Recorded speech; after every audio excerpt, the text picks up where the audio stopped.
शिक्षा और शिक्षकों का महत्व तो प्राचीन काल से चला आ रहा है, सदियों से चला आ रहा है और आगे भी रहेगा।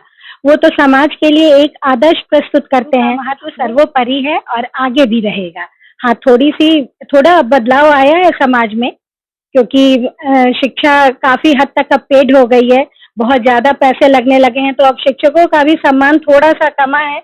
लेकिन आज भी जो विद्यार्थी हैं, जो बिल्कुल पढ़ाई में संलग्न रहते हैं, उनके लिए तो गुरु की मेहनत आज भी वही है जैसे पहले थी, पर थोड़े से विद्यार्थी को भी अब ज़्यादा अटेंटिव रहना चाहिए। गुरु का सम्मान करेंगे तभी उनका भविष्य भी स्कूल में जब आप पढ़ते हैं ना, तो वहाँ से आपकी एक नींव बन चुकी होती है और उसको आकार देना एक विद्यार्थी का भी काम होता है। शिक्षक तो आपको परिपक्व करते हैं, लेकिन उसको आकार देना एक विद्यार्थी का भी काम होता है।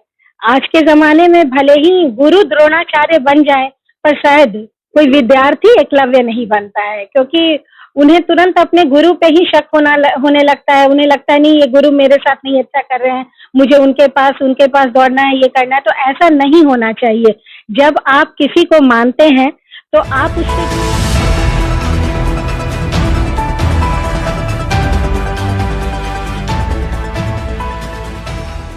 गुरु विष्णु गुरु देवो महेश्वरा, यहाँ तक कि ब्रह्मा विष्णु महेश से भी अगर ऊपर किसी को जो है गिना गया है तो वो गुरु को गिना गया है। हमारे बीच जो है रीमा सिन्हा जी है, आइए इनसे पूछा जाए कि आज मैडम, आज के दिन जिस तरह से शिक्षक दिवस जो है संपूर्ण भारत में मनाया जाता है, भारत के पूर्व राष्ट्रपति भी हैं सर्वपल्ली जी, तो आप कैसे देखती हैं शिक्षा दिवस को और शिक्षकों का क्या महत्व है आपके जीवन में? जैसा कि आपने कहा, ये बात तो सही है कि ईश्वर से भी ऊपर स्थान शिक्षकों का होता है।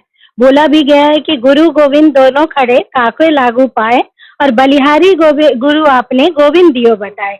तो गोविंद ने भी कहा है कि गुरु को पहले पूजो तब मुझे पूजो।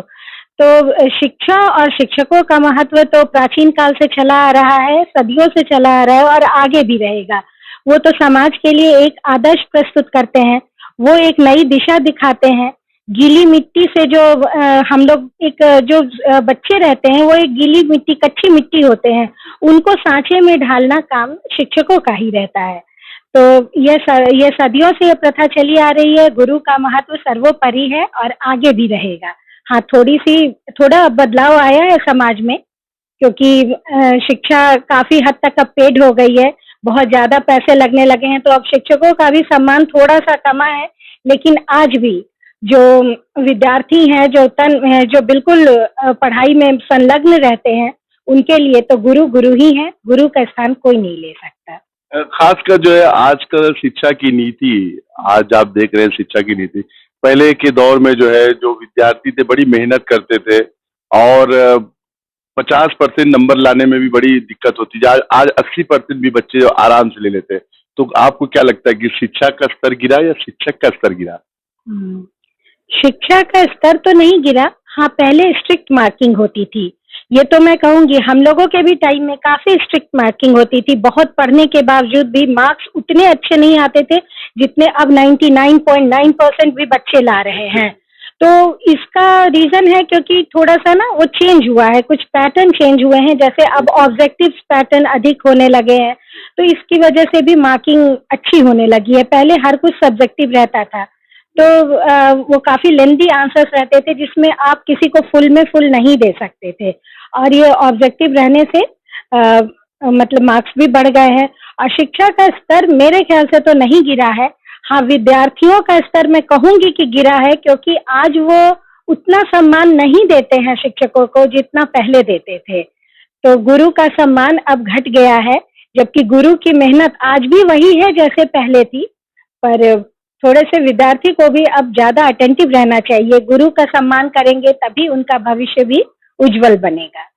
आप थोड़ा अपने बारे में बताइए कि कैसे गुरु जो है, आपने किससे प्रेरणा ली, बचपन से लेके आज तक जो है किन किन गुरुओं के जो है आप जो है उसमें रही?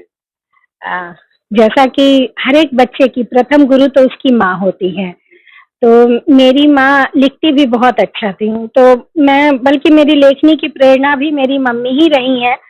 और उसके बाद फिर स्कूल में कई शिक्षक रहे हैं, कई मैम रही हैं जो बहुत ज़्यादा जिन्होंने मुझे प्रेरित किया, मुझे आगे बढ़ने को उकसाया।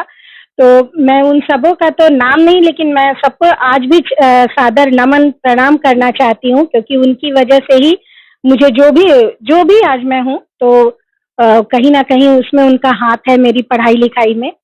उसके बाद अगर मैं अपने करियर पॉइंट ऑफ व्यू से देखूँ, तो मेरे आदर्श गुरु तो अज़ीज़ सिद्दीकी सर हैं, क्योंकि मैं कहीं न कहीं बस ठीक है, शुरू से मुझे पढ़ने का बहुत शौक था। ऐसा नहीं था, रिज़ल्ट भी मेरे शुरू से अच्छे रहे हैं, लेकिन कहीं न कहीं मैं घर की घर में ही थी। तो मुझे जो बाहरी दुनिया से अवगत कराना, ये काम तो अज़ीज़ सिद्दीकी सर ने किया है। मुझे अपने अखबार में इन्होंने ब्यूरो हेड बनाया। Print media working journalist association में भी मैं राष्ट्रीय उपाध्यक्ष हूँ। तो इन्होंने इतनी ज़िम्मेदारी मुझे दी, और मतलब इन्हें विश्वास है कि मैं ये चीज़ कर लूँगी। ये बहुत बड़ी बात होती है जब एक गुरु को वो उस पे विश्वास हो जाता है ना अपने स्टूडेंट पे, कि हाँ, ये वाला काम ये कर लेगी, तो वाक़ई खुद में भी बहुत अच्छा लगता है कि हाँ, मुझे ये करना है, क्योंकि सर को विश्वास है, तो मैं उनके इस विश्वास को नहीं तोड़ूँगी। तो इसके लिए मैं बहुत आभार प्रकट करती हूँ अज़ीज़ सिद्दीकी सर का, कि जिन्होंने मुझे एक नया मुकाम दिया। जो मैं घर में रहती थी, तो मुझे एक पहचान मिली है। कवित्री तो मैं थी, लेकिन फिर भी मुझे बाहरी दुनिया में जो पहचान दिलाई है, वो अज़ीज़ सिद्दीकी सर ने दिलवाई है। मैडम, अधिकारों के साथ दायित्व भी मिलता है, दायित्व, जिम्मेदारियां, जवाबदारियां भी होती हैं। जिस तरह से सर्वपल्ली राधाकृष्णन जी ने कहा कि टीचर जो है बच्चों को भविष्य की चुनौतियों से अवगत कराता है, उन चुनौतियों को किस तरह से आपको जो है निभाना है, उन चुनौतियों से आप किस तरह से जो है आप बाहर निकल सकते हैं। तो ऐसे में जो एकेडमिक थी, जो आपने विद्यालयों में, कॉलेज में सीखा है, प्रैक्टिकल में कैसे रिलेट करती हैं इन सब जो है चुनौतियों को? हाँ। जी, जो विद्यालयों में सीखा है, उसमें भी ये चीज़ तो सिखाई गई है। जो आपका कथन तो बिल्कुल सही है। और इस चीज़ को कहीं न कहीं मैं रिलेट करती हूँ। अगर मुझे उन्हीं शिक्षा का ये नतीजा है, उसी के फलस्वरूप मैं अपनी लेखनी को आकार देती हूँ।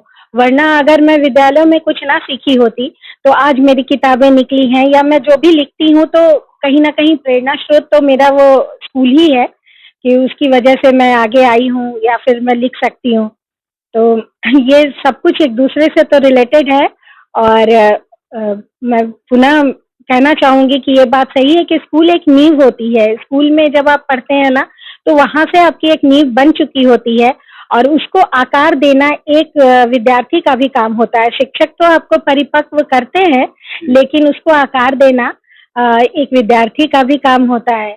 आज के ज़माने में भले ही गुरु द्रोणाचार्य बन जाएँ, पर शायद कोई विद्यार्थी एकलव्य नहीं बनता है, क्योंकि उन्हें तुरंत अपने गुरु पे ही शक होने लगता है। उन्हें लगता है, नहीं, ये गुरु मेरे साथ नहीं अच्छा कर रहे हैं, मुझे उनके पास दौड़ना है, ये करना है। तो ऐसा नहीं होना चाहिए। जब आप किसी को मानते हैं, तो आप उससे जुड़ें। जब आप देख रहे हैं कि वो गुरु मेरे लिए इतना ज़्यादा किए हैं, तो उनके तरफ वो श्रद्धा कभी कमनी नहीं चाहिए। ठीक है, एकलव्य को अर्जुन का स्थान नहीं मिला, लेकिन एकलव्य का फिर भी नाम है। वो द्रोणाचार्य की वजह से नाम है उनको, क्योंकि उन्होंने अपना अंगूठा दिया, तो इस चीज के लिए वो संपूर्ण विश्व में आज भी जाने जाते हैं। तो गुरु ही होते हैं, उनका सम्मान। आज जो है गुरु भी, खासकर शिक्षक भी पेड हो गए हैं, इसलिए भी जो है, जैसे लोग कहते हैं विद्या प्राप्त करो, चाहे आपको जो है इस्लाम धर्म में चीन जाना पड़े तो भी आप जो है इल्म हासिल करिए।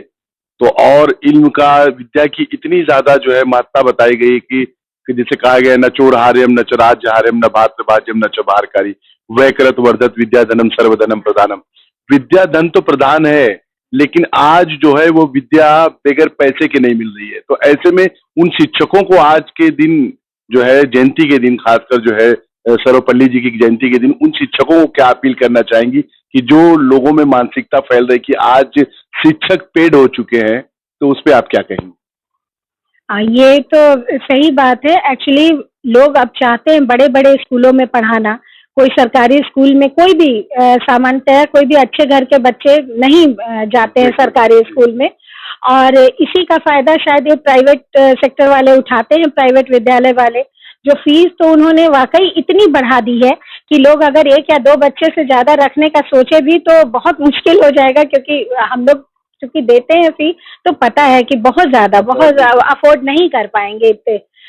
तो कहीं ना कहीं मुझे भी लगता है कि ये पेड नहीं होनी चाहिए। गुरु का जो महत्व है, जो जो हमारे भारतीय गुरु का महत्व प्राचीन काल से चला आ रहा है, वो कहीं ना कहीं इतने अधिक पैसे की वजह से कलंकित हो रहा है।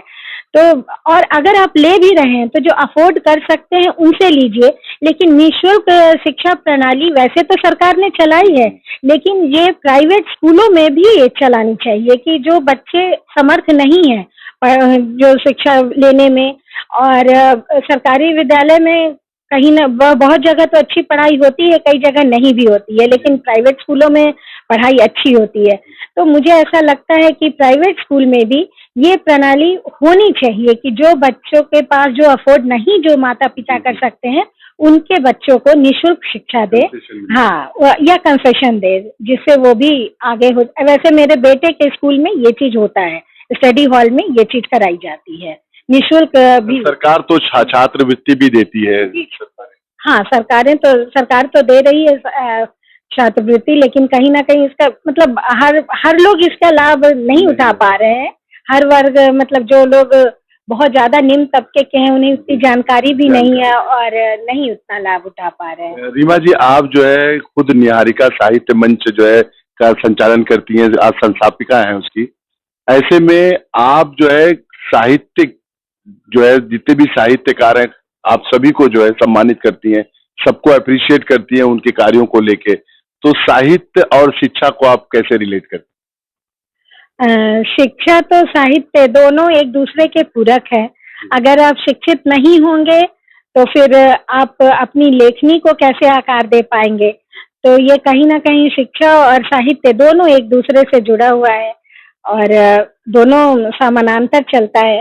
बस यही आप शिक्षकों को सम्मान दे रही हैं और आज भी आप अपने गुरुओं की जो है इस तरह से गुरुओं का आशीष ले रही हैं। कैसे आप जो है बिना गुरु के आशीष के मैं कैसे सम्मान किसी का कर सकती हूँ?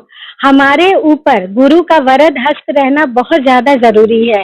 अगर उनका आशीष हमारे ऊपर है ना, तो हम जहाँ चाहेंगे उस क्षेत्र में आगे बढ़ सकते हैं। और ये चीज मैं आज के भी युवा पीढ़ी को भी ये चीज कहना चाहती हूँ कि वो गुरु का आदर करे। आज आप देखते होंगे कि स्कूल में बहुत सारे जगह ऐसे ऐसे खबरें मिलती हैं कि फला स्टूडेंट ने शिक्षक के साथ ऐसे कर दिया, यहाँ बदतमीजी की, तो ये गलत बात है। और मैं तो वाकई सम्मान करती हूँ गुरु का, और जो भी मैं शायद उन्हीं का ये आशीर्वाद है कि जिसकी वजह से मैं बाकियों का सम्मान कर पाती हूँ। ये हमारे बीच रीमा सिन्हा जी थे, बड़ी बेबाकी से सभी प्रश्नों का उत्तर दे रही थी। आज जिस प्रकार से शिक्षक दिवस है, संपूर्ण राष्ट्र में आज गुरुओं के लोग चरण स्पर्श करके उनका आशीष ले रहे हैं, ताकि उनका जीवन जो है गुरु के आशीर्वाद से सफल और सक्षम बना रहे। मैं सैयद गुलाम के साथ जुड़ने के लिए सब्सक्राइब करें और बेल नोटिफिकेशन दबाना ना भूलें।